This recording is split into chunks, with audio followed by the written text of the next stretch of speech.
सुनीति और सुरुचि किसे कहते हैं? सुरुचि उसे कहते हैं जो अपने मन से काम करे। सुरुचि उसे कहते हैं जो अपने मन से काम करे, और सुनीति इसे कहते हैं जो नीतिज्ञ बात हो, जो धर्म पर चलने वाली बात हो, उसे सुनीति कहते हैं। तो उत्तानपाद की दो पत्नियां, लेकिन उत्तानपाद ने अपनी सुनीति को निकाल दिया। देखिएगा, नीति की पत्नी को घर से निकाल दिया उत्तानपाद ने, और सुरुचि को घर में रख लिया। सुशील पत्नी को घर से निकाल दिया और सुरुचि को घर में रख लिया। जो अपने मन से काम करने वाली थी, उस पत्नी को निकाल दिया। आहा,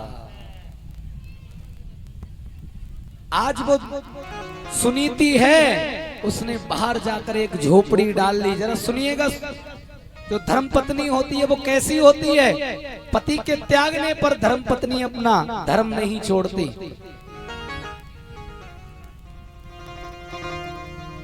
पति के त्यागने पर धर्म पत्नी अपना पति धर्म नहीं छोड़ती। सुनीति को उत्तानपाद ने त्याग दिया, घर से निकाल दिया, लेकिन फिर भी सुनीति महल के समक्ष एक झोपड़ी बनाकर उसमें लेटी है, और जब तक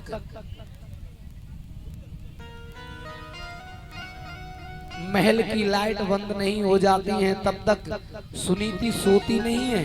क्यों? क्योंकि उसे पता है महल की लाइट बंद होंगी तभी मेरे पति सोएंगे। ये देखिएगा, सुनीति के गर्भ से ध्रुव का जन्म हुआ, और सुरुचि के गर्भ से किसका जन्म हुआ जी? उत्तम का। ध्रुव थोड़े बड़े हुए। अब जरा ध्यान से सुने कि धर्म पत्नी को अपने पुत्र को कैसे समझाना चाहिए। हम बच्चे को सही राह नहीं देते, हम बच्चे को गलत राह देते हैं। सुनीति ने कैसे राह दी, जरा सुने ध्यान से। ध्रुव थोड़े थोड़े बड़े हुए तो ध्रुव खेल रहे थे बच्चों के साथ। जब बच्चों के साथ खेल रहे थे तो किसी बच्चे ने कहा, इसको मत खिलाओ, इस ध्रुव को मत खिलाओ, ये हमारे टीम के काबिल नहीं है। तो एक बच्चे ने कहा, क्यों? बोले, इसलिए नहीं है, इसके पिता का पता नहीं है। इसके पिता कौन है? इसके पिता कौन है? और बच्चे के असली माँ बाप कौन है, ये सिर्फ माँ को पता होता है और किसी को नहीं। माँ को पता होता है। ध्रुव रोने लगे। ध्रुव के आंखों से आंसू आ गए और रोते रोते अपनी मैया सुनीति के पास आए। मैया के चरणों में गिर पड़े। माँ, क्या वास्तव में मेरा कोई पिता नहीं है? ध्रुव ने रोते रोते मैया से पूछा, तो मैया ने कहा, क्या बात है बेटा, किसने तुमसे पूछा? बोले, बच्चे मुझे खिला नहीं रहे हैं अपने साथ, ये पूछ रहे हैं कि इसके पिता का नाम ही नहीं पता है, किसका बेटा है ये, इसके पिता का नाम क्या है, मुझे बच्चे नहीं खिला रहे। तो सुनीति ने क्या जवाब दिया? बेटा जा कह दे उन बच्चों से, तेरे पिता ऐरे गहरे नत्थु खैरे नहीं है, तेरे पिता राजा उत्तानपाद हैं, राजा उत्तानपाद हैं, कोई और नहीं है। राजा उत्तानपाद हैं तेरे पिता। आहा, ध्रुव, कुछ दिन बीते। एक दिन क्या हुआ, ध्रुव खेलते खेलते खेलते खेलते उसी महल में पहुंच गया। कहां? जहां उत्तानपाद बैठे हुए थे। उत्तानपाद आसन पर बैठे हैं। ध्रुव खेलते खेलते खेलते खेलते उत्तानपाद के पास जाकर पहुंच गया।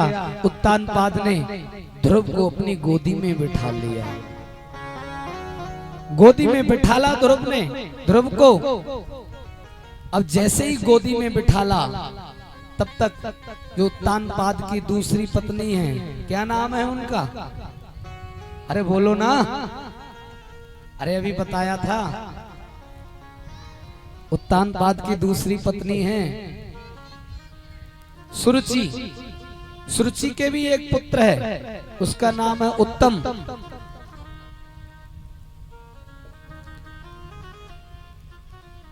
तो सुरुचि आई और ध्रुव को गोदी से हटा दिया और पटक दिया। बोले ध्रुव, तुम इस गोदी में बैठने के काबिल नहीं हो। आहा, देखिएगा उस सुरुचि ने ध्रुव से क्या कहा, तुम इस गोदी में बैठने के अधिकारी नहीं हो। तो ध्रुव रोते रोते बोला, माँ इसमें मेरा क्या कसूर है, मुझे क्यों दंड मिल रहा है, मैं इस गोदी में बैठना चाहता हूं। तो देखिएगा उस सुरुचि ने क्या कहा, कितनी गलत बात कही उसने। क्या कहा सुनिए। उस सुरुचि ने कहा, ध्रुव अगर तू इस गोदी में बैठना चाहता है तो जा जंगल में तपस्या कर, और जंगल में तपस्या करके भगवान को प्रकट कर और भगवान से वरदान मांगना कि मुझे सुरुचि के गर्भ से जन्म मिले।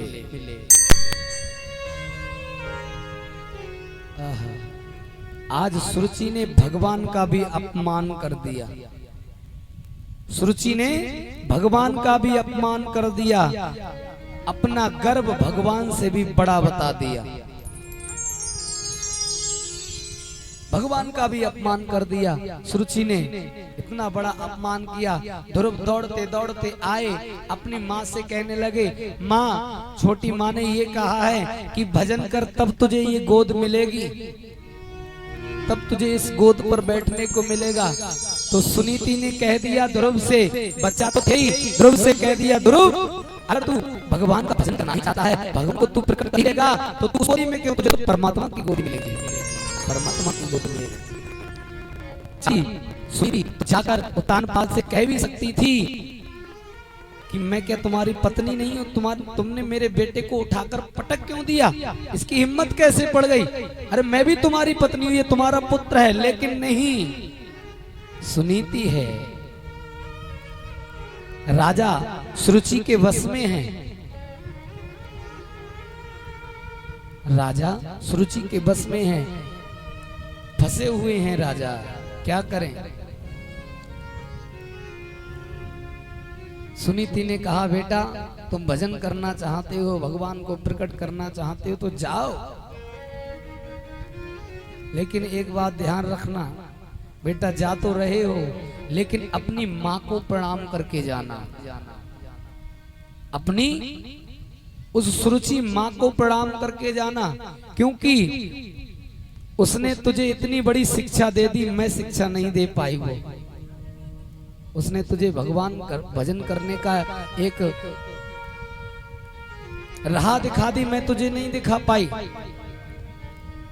तो आज सुरुचि को प्रणाम करने के लिए जैसे ही ध्रुव महल में प्रवेश हुए, सुरुचि को प्रणाम किया कि माँ मैं जंगल में भगवान की तपस्या करने के लिए जा रहा हूँ। तो सुरुचि एक गलती और कर गई। सुरुचि क्या गलती कर गई? सुरुचि ने कह दिया, आयुष्मान भव, खूब लंबी उम्र हो। मन में सोचा जंगल में जाएगा, कोई शेर चीता खा जाएगा और मेरे बेटे को अकेला राजा बनना पड़ेगा, है मेरा बेटा राजा बन जाएगा और ये ध्रुव रहेगा तो राजा नहीं बन पाएगा।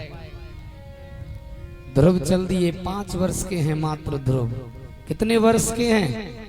अरे बोलो ना, 5 वर्ष के, और तपस्या के लिए चल दिए। अब देखिएगा, वो झांकी देखिए अपने हृदय में बसाकर, एक 5 वर्ष का बालक भगवान का तप करने के लिए, भगवान को प्रकट करने के लिए जा रहा है जंगल में।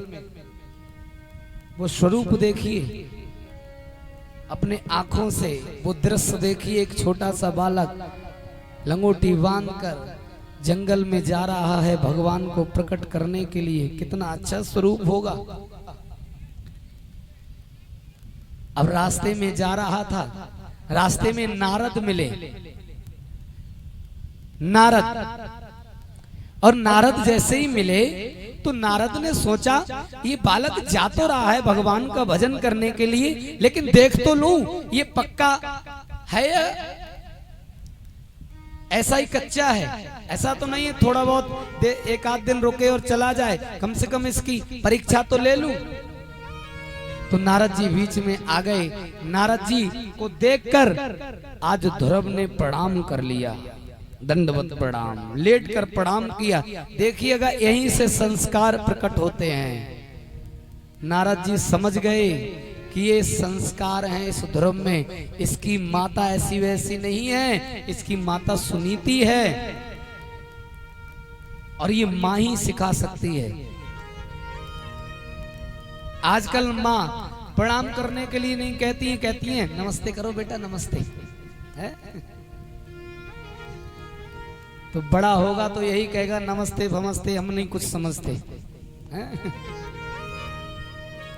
प्रणाम करने के लिए कहती नहीं। लेकिन ध्रुव ने प्रणाम किया, जैसे ही प्रणाम किया नारद जी समझ गए एक सीढ़ी पर ये ध्रुव चढ़ गया है, भक्ति के मार्ग पर एक सीढ़ी पर चढ़ चुका है।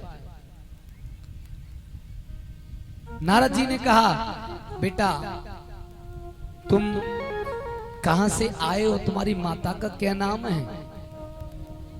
तो ध्रुव ने कहा मेरा नाम ध्रुव है और मेरे माता का नाम सुनीति है और मेरे पिता का नाम उत्तानपाद है। तो नारद जी ने पूछा कहां जा रहे हो बेटा इतनी छोटी सी उम्र में? बोले भगवान को प्रकट करने के लिए। बोले भगवान को प्रकट करने के लिए? बोले हाँ। तो भगवान को प्रकट कैसे करोगे तुम?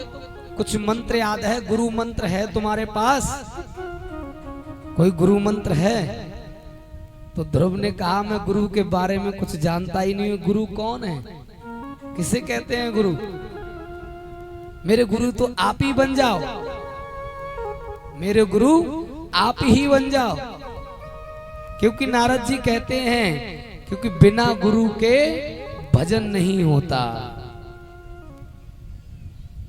बिना गुरु के भजन नहीं होता। रामचरितमानस में तुलसीदास जी साक्षात लिख रहे हैं बिन गुरु भवो निधु तरहि न कोई, बिन गुरु भव निधि तरहि न कोई, बिन गुरु भवो निधि तरहि न कोई, बिन गुरु भव निधि तरहि न कोई, जो बरंच शंकर सम होई, हो जो विरंच शंकर सम होई, बिन गुरु ज्ञान करे जो जापा, बिन गुरु ज्ञान करे जो जापा, बिन गुरु ज्ञान करे जो जापा, बिन गुरु ज्ञान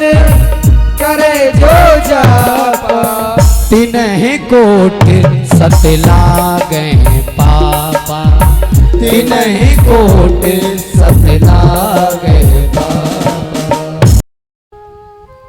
तो ध्रुव ने गुरु मंत्र लिया और नारद जी ने कान में गुरु मंत्र दिया। और कौन सा गुरु मंत्र दिया हम सब लोग मिलकर गाएंगे, आएगा। ओम नमो भगवते वासुदेवाय, ओम नमो भगवते वासुदेवाय, ओम नमो भगवते वासुदेवाय, ओम नमो भगवते वासुदेवाय, वासुदेवाय मेरो नंद नंदनाय, वासुदेवाय मेरो नंद नंदनाय। हर व्यक्ति के मुख पे यही मंत्र होना चाहिए। ओम नमो भगवते वासुदेवाय, ओम नमो भगवते वासुदेवाय। जय हो।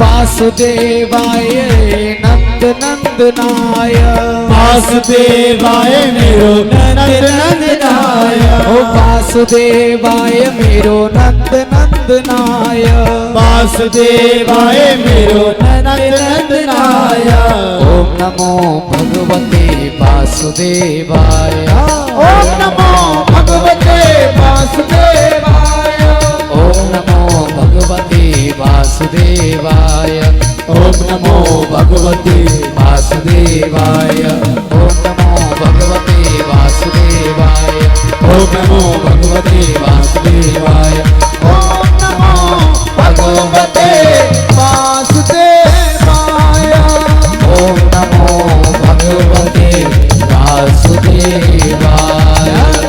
ओम नमो भगवते वासुदेवाय।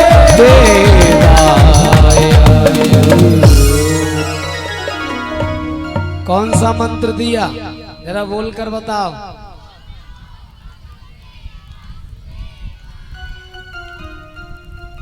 याद हो गया सबको? ओम नमो भगवते वासुदेवाय, यही मंत्र दिया। और ये ध्रुव में ये शक्ति आई कहां से, ये संस्कार आए कहां से? ये संस्कार माँ ने दिए। बच्चे को संस्कार कौन देती है? बोले माँ। माँ जैसे संस्कार देती है वैसे ही बच्चा चलता है। जैसे एक छोटा सा बच्चा था, घर में जब बच्चा बोलता है तो छोटे से ही उसे समझाना चाहिए।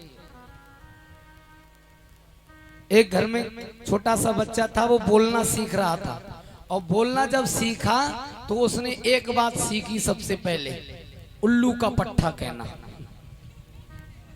तोतली भाषा में उल्लू का पट्ठा। अब जो उल्लू का पट्ठा जब बोलते थे तो सब लोग हंसते थे, बेटा बोलना सीख गया है, हमारा बेटा बोलना सीख गया। चाचा एक कहते थे 1 रुपए देंगे बेटा जरा बोल के दिखाना, तो फिर बच्चा कहता था उल्लू का पट्ठा। अब चाचा खूब खुश, हमारा बेटा बोलना सीख गया, हमारा बेटा बोलना सीख गया, खूब खुश है? पापा आए, पापा भी आए, बेटा 1 रुपए देंगे, चीज देंगे, टॉफी खिलाएंगे, जरा बोल कर बताना। वो कहता था उल्लू का पट्ठा। बड़े खुश, पूरा घर खुश होता था। दादी आती थी, वो भी कहती थी बेटा बोल के बताना है, वो भी फिर बोलता था उल्लू का पट्ठा। तोतली भाषा में तो अच्छा लगता था, सीख गया। एक दिन क्या हुआ, उसी घर में गुरुदेव आए, उन सब के तपस्वी संत गुरुदेव।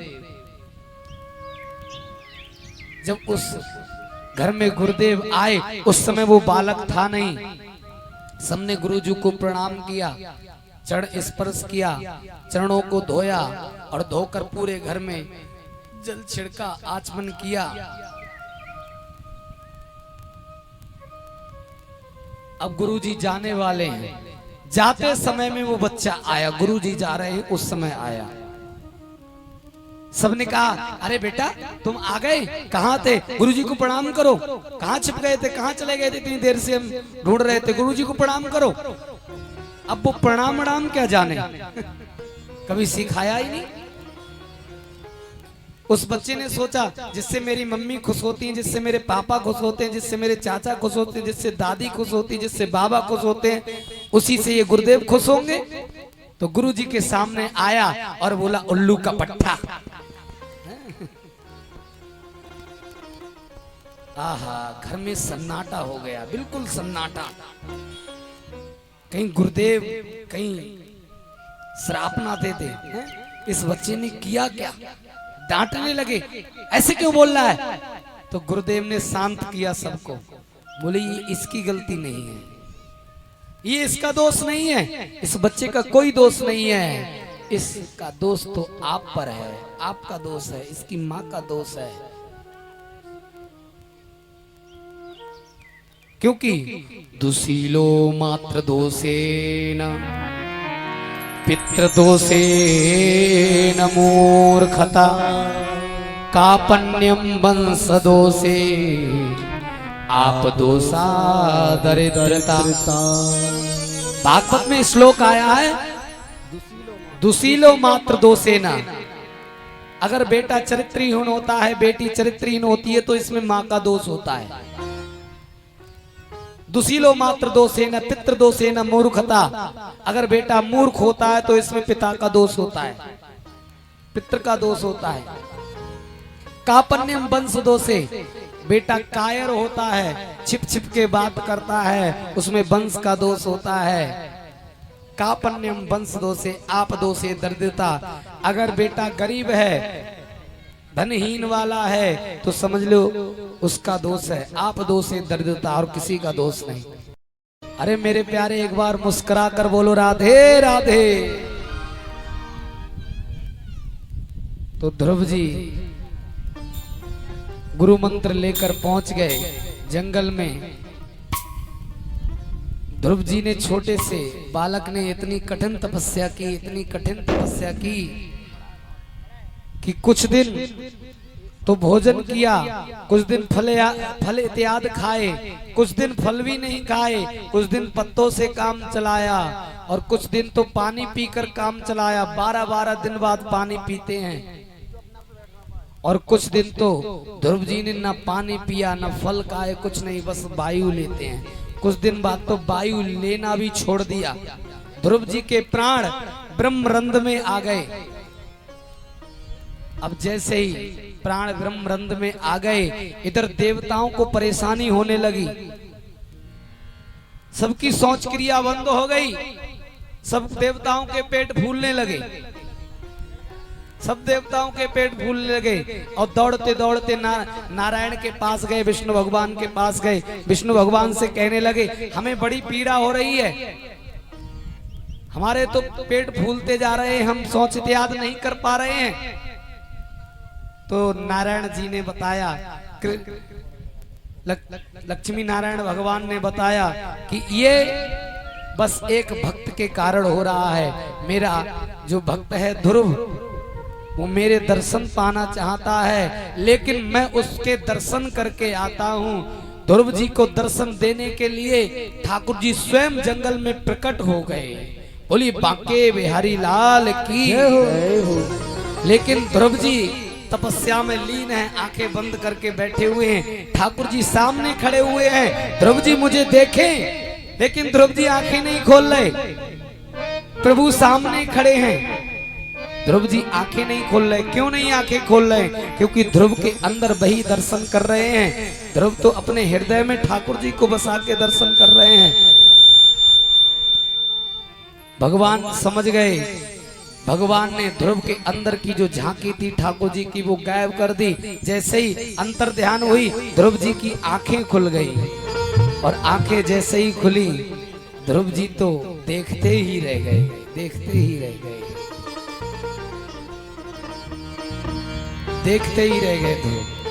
अब देखिएगा, दर्शन करिए, एक छोटा सा बालक भगवान को देख रहा है।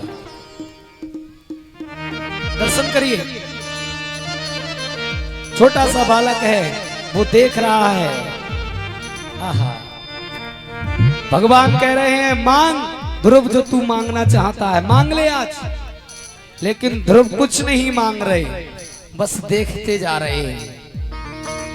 आज के व्यक्ति के सामने अगर भगवान आ जाए ना, तो पूरी लिस्ट बना देगा, पूरी लिस्ट,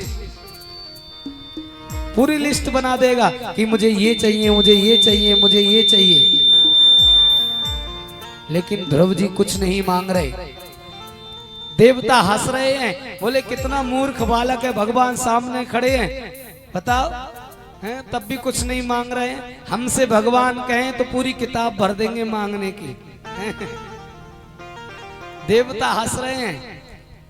इधर सूत जी बता रहे हैं तो 88,000 ऋषि हंस रहे हैं। सुखदेव जी ने कहा तो परीक्षित हंसने लगे। सब कथा सुनने वाले हंसने लगे। क्यों हंसने लगे? क्योंकि भगवान सामने खड़े हैं और ध्रुव कुछ मांग नहीं रहे। क्योंकि ध्रुव को मांगना ही नहीं आता। ध्रुव को मांगना नहीं आता। और ध्रुव ने ना अभी स्तुति की है भगवान की, तब भगवान ने अपना शंख कहां लगाया?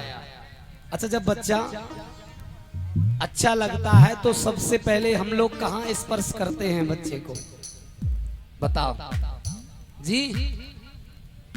कपोल है, गाल पे, कि बहुत सुंदर लग रहा है, कितना अच्छा है।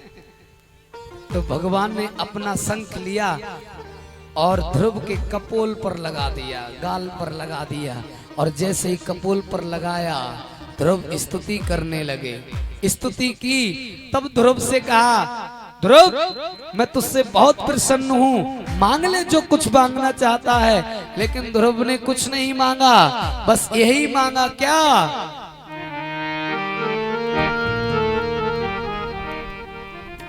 हे प्रभु, बस तुमसे लगन लगी रहे।